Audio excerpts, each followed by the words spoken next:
A big win for President Trump and the Republican Party as the House passes a funding bill to avoid a government shutdown. The House bill now goes to the Senate, where Democrats face a dilemma. Should they pass Trump's agenda or force a government shutdown? They don't like either. But remember when Democrats railed against government shutdowns in the past? Down and reopen government today. And he should. And when you multiply those federal workers by their family members, the people they love and care about and who rely on their steady paycheck to survive, you get a better sense of the pain that the president is causing with his shutdown. So there you go. That was a different mindset, perhaps. Speaker of the House Mike Johnson joins us now with his first interview since that critical vote, which delivered. You lost one Republican. You got Jared Golden, 4 Democrats. Mr. Speaker, how much pressure is now on the Senate to do what you did? Well, huge pressure, Brian. This was a big night in Congress last night to get that done. We passed a clean, simple bill to keep the government funded for the rest of the year. And every Democrat, except for one, in spite of all their previous sayings about how disastrous it would be to shut the government down, they all voted to do exactly that. So now the ball is sent over to the Senate.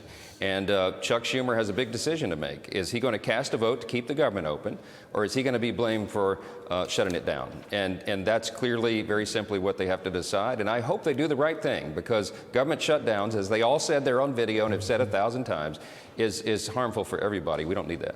Yeah, Mr. Speaker, would there be some change in the process? I know Thomas Massey. I know you know Thomas Massey. He's been the same ever since he was elected. And there's been one issue that he's railed against his entire career, which is the spending. And the president, I know, is on the same page when it comes to that. That's why he has DOGE. Is there a way to bring them both together? He's not anti-MAGA. He is MAGA as well. But I think they're coming at it from different parts. He wants regular order. Will we get that? But yeah, of course, everybody wants regular order. What my friend Thomas Massey missed yesterday is that the vote was to allow this administration to continue their work so that we can bring about all these big changes for the FY26 budget. That's the one we start immediately after FY25 is off the table. That's what everybody's excited about. So what will happen is the Trump White House, the administration, will send to Congress a budget that requests to spend less money. Why? Because we're going to be able to incorporate all the savings that DOGE is uncovering and finding, all of the innovations that the Trump administration and his extraordinary cabinet are bringing about to change the way the federal government works. This is the Super Bowl. This is the moment we've all been waiting for our entire careers. And finally, the stars have aligned so we can do that better. It's going to be great for the American people, a more efficient, effective government that uses their precious resources, their taxes, in a more responsible way. And we're excited about that. And, Mr. Speaker, government funding still does run out in 2 days. And so you guys have passed it. So essentially it's the playoffs. You're getting to the Super Bowl. You've got to have the Democrats vote for it. And you need 7 to start the process. The conventional wisdom is, because the Democrats had an hour-long meeting where they said, we can't make it look like we're giving Trump a win. And so we have to oppose it. And that's why everybody on the Democrat side has been opposing it. The conventional wisdom is they're going to do what you guys have done in the past, and that is they'll have 7 Democrats walk the plank, vote for closure. Then when it comes up as a bill, every one of them is going to vote against it, and you're going to win. The Democrats are going to lose in the Senate because there are more Republicans, and they're going to get with a simple majority. Yeah, look, Chuck Schumer has to decide all that strategy and that math, but I think they need to put the partisan politics aside. This is not a win for the Trump administration. This is a win for the American people. I mean, when the government shuts down, you have government employees who are no longer paid. You have services that begin to lag. It brings great harm on the economy and the people. I mean, military servicemen, men and women won't be paid. TSA agents, you'll start to have long lines at the airports. I mean, Border Patrol agents. We have to keep the government operating. And Congress has a responsibility to do that, and Chuck Schumer has to weigh that today. And I hope he does the right thing. I hope they put partisan politics aside and do the right thing for the people. The House Democrats engaged in a shameful display of partisan politics, and I think they're going to regret that vote.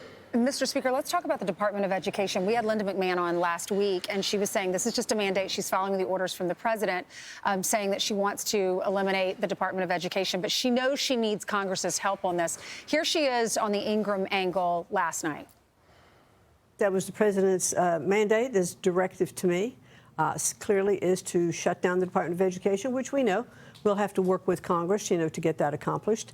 But what we did today was to take the first step of eliminating what I think is bureaucratic bloat. Clearly, we're not taking away education. The president never said that. He's taken the bureaucracy out of education so that more money flows to the states.